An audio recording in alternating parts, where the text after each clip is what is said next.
Herkese merhaba arkadaşlar, kanalıma hoş geldiniz. Yepyeni bir video ile karşınızdayım. Arkadaşlar, bugünkü videomuzda başarılı ve karizmatik oyuncumuz Can Yaman'dan yeni paylaşım geldi.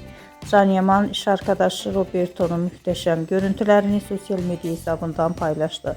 Ben de bu görüntüleri sizler için YouTube kanalımda video halinde sunuyorum arkadaşlar. Umarım beğenirsiniz.